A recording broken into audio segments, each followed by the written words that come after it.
Hello and welcome to Lesson 2 of the Games for All Game Design Challenge. My name is Lindsay Buckle, and I'm the Manager of Strategy here at Legends of Learning. And we are so excited that you're joining us here today.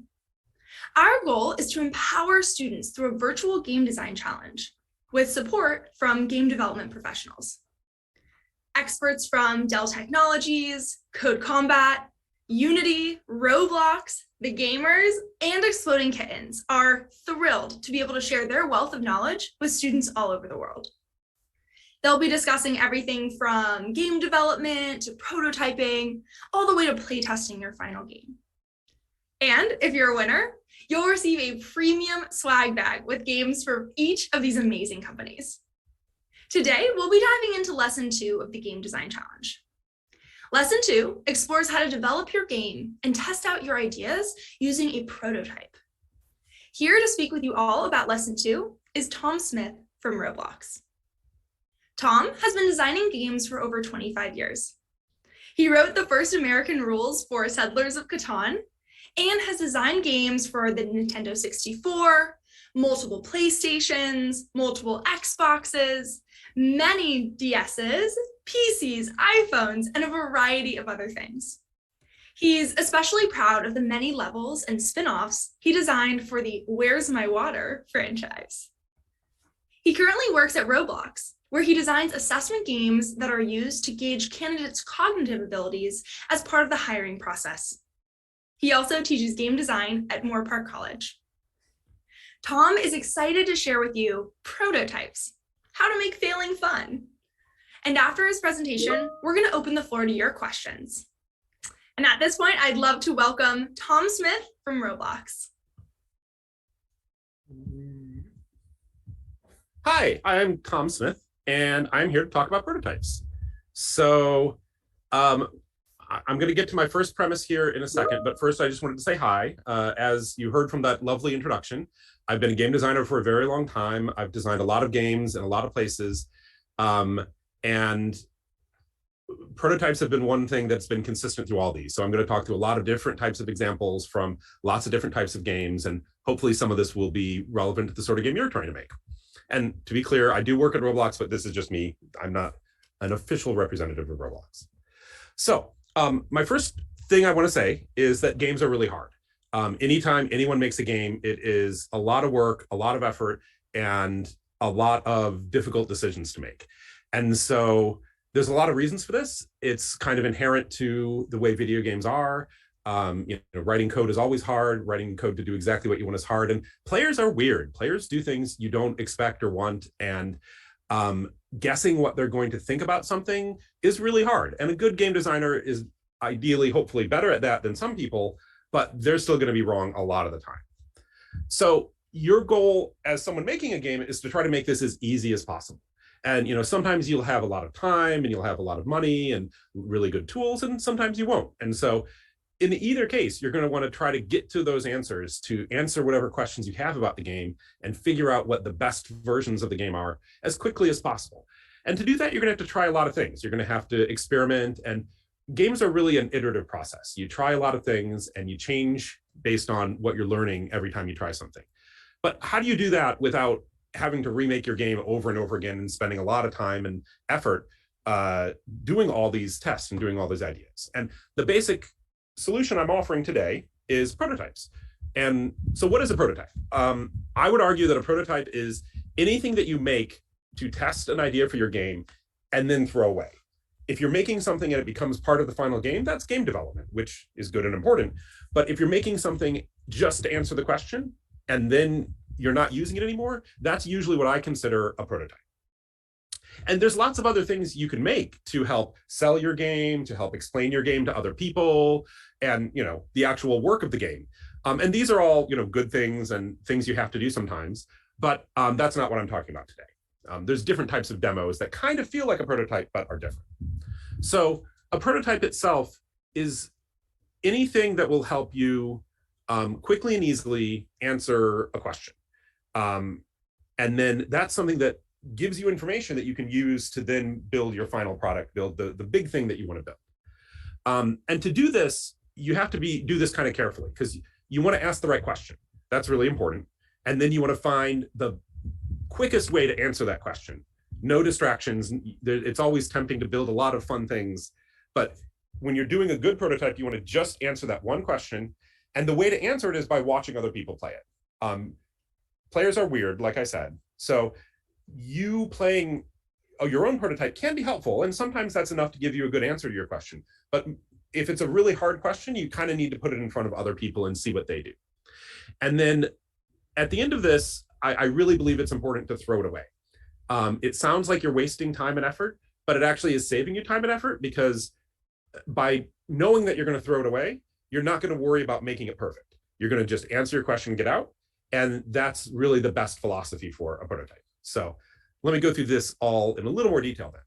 So when you're defining your question, you want to like narrow down as much as you can to answer a good question. So questions can be lots of things, and I'll throw some more examples soon. But questions can be, is this a good idea? Is this core idea I have fun? That's one type of question. There's then, once you've got that, you've got a lot of more specific questions about, okay, this is fun, but is it fun if I change this? Is it fun if I present, what information do I need to tell the player to make it more fun for them? How do I guide the player? There's a lot of decisions you have to make when you're designing a game. And so trying to narrow down to a single question is hard, but important, and understand how challenging that question is. Sometimes it's hard to answer one question without answering 5 others, because games are, I use the word holistic. Games are systems where everything relates to everything else. If you change one thing, it affects another thing. So being able to separate out something is important for a prototype, but is often pretty hard. So that requires you to understand your game and think about it carefully and break it up in the right way so you can answer one question without having to answer every other question. And so we'll talk about more examples of that in a minute. And then to get to your answer, it doesn't matter how you get there.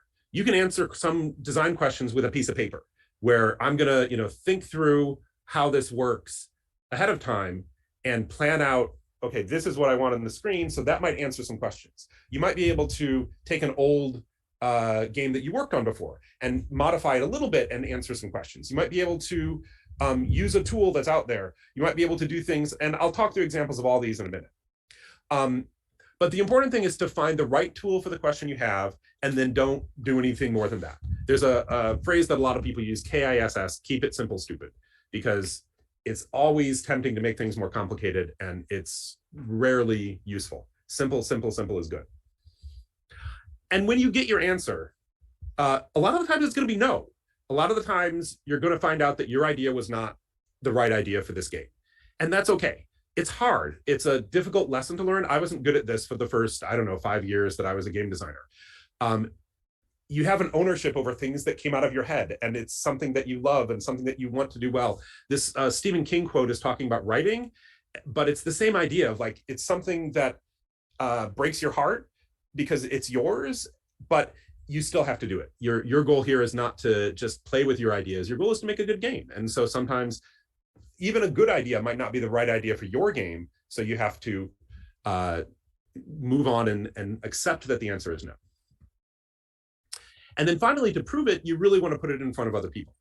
And that, which other people it is depends on what kind of question it is. If you know who your game is for, put it in front of them. If you're making a game for, kids, put it in front of kids. If you're making a game for someone specific, put it in front of them. But really, do this as a real play test. And if you haven't done a play test before, this is another hard thing to do as a game designer. You have to put the game in front of someone and watch them play it and not help them. It's really tempting to just go and say, oh, hey, you should go this way.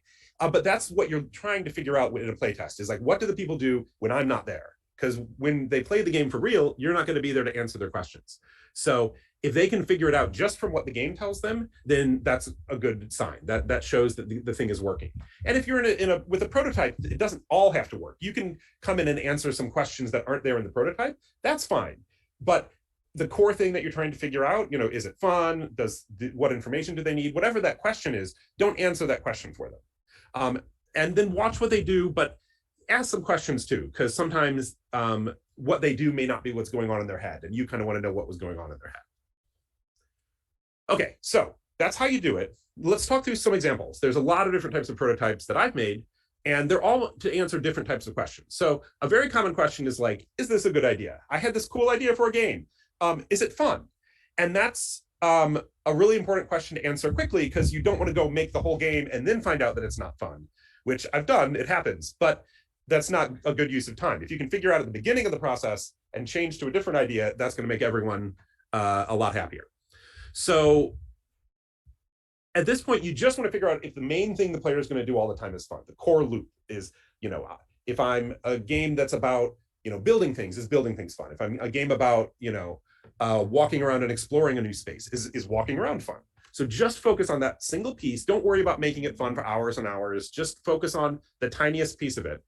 And then this is something you can do for lots of different types of games. So when I worked on Where's My Water, actually before I worked on Where's My Water, because I wasn't on the initial team, I came on and helped them once it started doing really well. But this is what the final game looked like. But originally it was a brainstorm. They were talking about cool things you could do with this new touch technology, like iPhones were new, and what can you do by like just moving your finger around. And so the very first prototype, I would argue, was someone went on the whiteboard and drew dirt and said, okay, if I use this eraser, I can erase the dirt. And that seems like it might be fun. And then if there's water at the top of it, it would pour down. Okay, hey, that seems like an interesting idea. So that wasn't a game really, but it was a prototype. It was just saying, I'm going to take this to its simplest form and the tiniest slice of it and just see if that's fun. And like, okay, it seems like it could be fun. But this required a lot of things happening in your head. So then the next step that the team took, and this was mostly Chad, was let's build this in Unity. And the final game wasn't in Unity, but the prototype was, because it was something that the programmers already knew well, and they could quickly put something together. And I have a little video of this original prototype that was made to show, water moving and hitting a target. And in this case, the targets were like plant eggs, I think. And then it had these silly little bits. But then they built a few more to test out other ideas. That first one was enough to show that the basic idea worked and could be fun. But then they were also using this to answer a second question, which is there enough different ways to do this to make a whole game out of? So you can use a prototype to answer multiple questions at once. Nothing wrong with that. And that's kind of what they were doing here, because they kind of hopefully answered the first question on the first one. And you can see some of the mechanics here are the same mechanics that exist in the final game, but some of them work a little differently, because this was the first prototype. And this allowed the team to talk through, should you be able to cut through this? Should we have multiple places that you're going for, and so forth? So this sort of prototype can really help answer those questions. Another thing to think about when you're building a prototype is just have fun. Like these little winning screens had nothing to do with Where's My Water or anything else. They were just the programmer having fun and being silly and making little jokes. So there's nothing wrong with that. This isn't, you're going to throw away the prototype. So just have fun with it, enjoy yourself, and that'll make it a better experience for you and anyone playing it. And I kind of hinted at this already, but Where's My Water had lots of prototypes. There were lots of different things that were tested out with different ideas and with different tools and different methods. And so this one that I just showed you, the video, is a gameplay prototype, but there was also, after this, exploration of what should the story be? What should the theme and the style be? And so this was this was Vincent testing out, just drawing a single screen and seeing, okay, what if it's about crystals? What if it's about monsters? What if it's about all these different things? And so these helped the team think about what the best concept was. And in this case, they agreed that helping an alligator take a shower is a fun way to do it. So that's what ended up in the final, but there was all this exploration too. And it was a really good process on this game. And there were a lot of ideas that were explored that ended up not being in the final game, but were still really thought through, which I think was a good process and helped make that game the really successful game it ended up being. Another thing you can prototype really quickly and easily is your interface. So if you're thinking about what buttons are on your screen or where where am I going to put the health bar, draw it on a piece of paper, and then like drawing it on, if you're making a game for a phone, drawing it on something the size of a phone. Thinking about it in the right context of how it's going to be used in the final is a nice, easy way to do it. But if you're thinking about it as a controller or a keyboard or whatever, just draw it, and that'll help you make some early decisions. And this is something you can put in front of someone else and then start asking some questions. If you're trying to figure out the layout of, what information is the most important and how is the player going to interact with that information, you can just ask them, hey, what's the first thing you see when you look at this screen? What do you want to press? What would happen if you press that? And this is a really good way to think about your interface and build an interface that is very natural and easy for people to use, which is usually the goal of most of the interface. And one tool that's useful for this is there's a lot of tools out there that let you build websites. And they are made to do a lot of the same things as a game UI, but not be a game. And so they make it really easy to build a screen with words and images and buttons that then take you to another screen that has different things. And this is a really nice way to just test out your interface. If your game is based on a lot of interface, you can build most of your game there. But even if your game isn't, just testing the basic menus to say, okay, how does the player get from level to level? Or how do they select their character? And you can just have a screen that says, select your character, and it has an image of a character, and it doesn't actually do the selection, but it still gives you a feel of how you move around and decide what all your UI is. So prototypes are really helpful on UI, especially, but also gameplay in other ways. So if you've got your core idea, you'll often want to know how everything fits together, because like I said, games are built of lots of different things interacting. So you've got your economy and your combat and your progression system and all these different numbers moving around. And so there's lots of different ways of building a test of this. And this often requires building a bigger chunk of the game. Some games are really too big to do this well. If I was building, a big role-playing game with lots of different adventures and things, I don't know that I would do this. It's not terribly good. But if it's a smaller game where there's a smaller set of things interacting, you want to do this sort of thing. And this is where existing game tools are really helpful. So Unity, Roblox, anything that can quickly put these things down and let you see how they react to each other. But you still want to try to focus this as much as you can. So if you want to focus on the economy, there's a tool called Machinations that I forgot to write down that is actually really good at figuring out economies. What do players understand about how they're progressing? Just, is it fun to do these things together? You probably need to build them in more of a game engine. And one trick here is you can often boil down the things the player does into decisions. And you can often abstract those into things that are written down. So instead of actually doing the thing, instead of exploring a magical landscape, you could just write a piece of text that says, hey, you're in a grassy area. And then if you go this way, you're in a foresty area. And there's some tools that work well for this. Twine is one that does this all on the web. It's very easy to write and have different areas. And then you can put it in front of someone and all they do is they read the text, but they're still doing the same sort of decisions that they're doing in your final game with all the pretty graphics and controllers and things. So it's always important to find the right tool to get the answer you want as quickly as possible. One trick I found too that's really nice for these really early prototypes is what I call puppeteering, which is going in any sort of cloud-based program, so Google Sheets or Google Slides, or really anything that you can have multiple people in the same document at the same time, and then put up a version of the game, usually pretty abstract, kind of like what I just said, where you're replacing all the graphics with text and numbers and things, but it's still the same decision. And then have a person play in that version, but you as the designer are also in the document. And so when they want to change something, you change it for them. So they say, oh, I want to build a new thing over there. And you just type in, okay, now there's a thing over here. And now your wood goes down by this and this goes down by that. And it's a way of getting a really quick version of a game. Like, in a few hours, you can get an idea from your head to something in front of someone, as long as you're comfortable with it being really crude and really ugly. So this is a really rough version, but this is what I did for a previous company where this is just a Google Sheet stock where I had boxes that were pretending to be cards and helping you make decisions. And we didn't actually even make this game, but having just different resources. This is a resource management building game that you can play while I was manipulating things behind you. So, and most of what I've been saying is talking about video games, but this is also true for tabletop games or any sort of card game or board game. You can make a really quick prototype. That's one thing that's really nice about tabletop games is it's usually a lot quicker to go from an idea in your head to putting it in front of someone.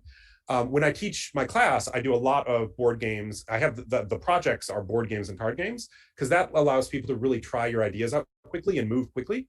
And so, if you want to try out something new, you really just have to, pull out a 3x5 card and write something on it. And now you've got a new effect in the game. Whereas if that was a video game, even a good engine like Unity or Roblox, it would take a couple hours to set that up and make it do what you want. Whereas, writing something on a piece of paper is a lot quicker.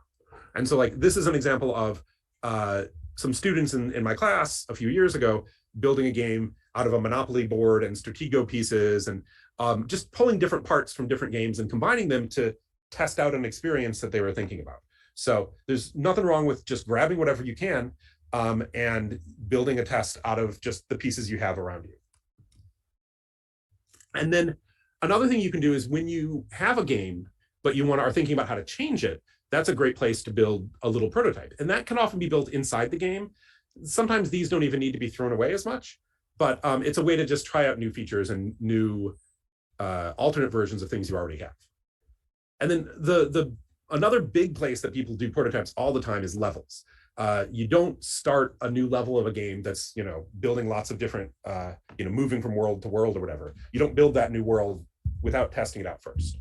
And so like, this is a game, this is just, I haven't even played this game, but this is one I found on YouTube about, oops, and I lost my video, where they built, oops, and let me see if I can get this one to work. Oh, here we go. So they had a game that already worked and they were trying to build a new level. So they built it in this really ugly gray version. And that allows them to start testing out, how long should this section be? How quick can the player get from place to place? And then after that, they made it pretty and put it in the final game. So this is something that all sorts of people do. This is a very useful tool to build new content for the game, but make sure that it actually works before you put it in. And a lot of times we call this gray boxing. I've heard white boxing, other terms, but you build a very, very ugly version where it's just shapes. And then that allows you to test ideas. If you're building a game that's really about movement, it's really good to build just a little test world before you build any real worlds. And just test, can I jump over this? Can I climb over this? How long does it take me to get from here to there? And then that helps you play with those numbers, because maybe you want the character to jump higher because, oh, it looks like they should be able to jump over this. So testing all those numbers and getting all those things to really feel good before you go building real levels means your real levels are more likely to actually work. You don't want to have to change the jump height after you've already built all your levels, because that's not really going to work. Okay, so in conclusion, game design is hard. So you want to ask a lot of questions and answer them as quickly as you can. And the way to answer them is to find some way to quickly get a version of it that you can put in front of someone and see what they do. And then ideally throw it away, because throwing it away means that you can be quick and not have to worry about getting it perfect. And when you make the real one, you know what you're doing and you can make that one perfect. So that is what I know and what I suggest you think about prototypes. Thank you so much, Tom. I am so inspired and excited by all of your prototyping examples and ideas and tips and tricks that you provided our challenge participants today. So now we're going to go ahead and open up the floor for questions. So if you have any questions for Tom or for myself, you can go ahead and submit them into the chat now. But while we wait for everyone to start typing, we did have a few questions come in during your presentation. So I'll go ahead and start with those. Great. The first one is, how can we make sure to include the theme Games for All in our prototype? Well, I think there's a lot of ways to interpret Games for All. I think really you want to think about making games for different types of audiences that anyone can play, that anyone can enjoy, which can mean different, ages, different backgrounds, different experiences. Think about how people, who with disabilities can play your game. That's something that a lot of games are trying to figure out now, is how can I play without a ton of different, inputs that I need, or how can I play if I don't see things as well? And so I think there's lots of ways to interpret it. So find the way that you think is appropriate for your game and run with that. Yeah, absolutely. I really like that you said, everyone's game is different. And so the way that you include the theme is going to be different as well. Yeah, definitely. Awesome. So the next question was, what was your favorite prototype that you've made in your life? I really like the puppeteering ones. I find them kind of engaging for me, because I get to play a little game of making sure their game works, and I get to be the computer, which is usually not what I get to do. So, and it allows me to get at some ideas really quickly, like I said. And so it's useful, but it's also kind of fun for me to do. Yeah, absolutely. That did seem like a very, very fun type of prototyping. So cool to learn about it today. Yeah, and it can work on a lot of different things. So just think about how you can take your idea and turn it into something like that. Yeah, absolutely. And then we have one more question here. This I think is more about kind of time management as they go through the challenge. But how much time should you spend building your prototype? As little as possible is always the goal. So you don't want to spend, half of your time on a lot of different prototypes. You want to figure out what your biggest questions are and figure out how quickly you can answer them and see if you can do that in a reasonable amount of time. Because yeah, I mean, it is there's a lot of dangers of getting things perfect, and it's tempting to just prototype all day and talk about how to make the best prototype. I really suggest avoiding too much talking about things and getting into it really quickly, which means getting into the prototype, and then once you're done with the prototype, getting into the real applying of the answers, the real final build. But yeah, I would say if you're spending more than, I don't know, 25% of your time on prototypes, you might want to think about how to speed that up. Shortening that process. Yeah, Yeah, absolutely. because the whole goal is that this is quick, and the whole goal is that this makes you quicker. If you're spending more time building prototypes than you are building the real game, then it's probably you're probably doing too much. Yeah, absolutely. What a good thing to keep in mind as you kind of dive into the prototyping stage. Yeah, I mean, I think it's a really useful tool to get answers, but yeah, don't overestimate it. Awesome. Well, perfect. Those were all the questions that we had today. And so I wanted to thank you all for your thoughtful questions. If any other questions arise as you work through the other lessons, please do not hesitate to email events@legendsoflearning.com, and we would be happy to answer any questions that come up. We actually just got one more into the chat, so I'm going to go ahead and pull that one in before we wrap up. But would you recommend creating a prototype in Unity before moving on to a game engine such as Unreal Engine 5? Unity seems easier to prototype with. Is that a viable strategy that you would suggest? Yeah, I think it depends on the game. It depends on what you're familiar with. I want to learn Unity just to build a prototype in it. But if you're already familiar with it, yes, Unity is very good at building quick prototypes. For certain types of games, Unreal is also very good at building quick prototypes. Unreal has a lot of strengths as well.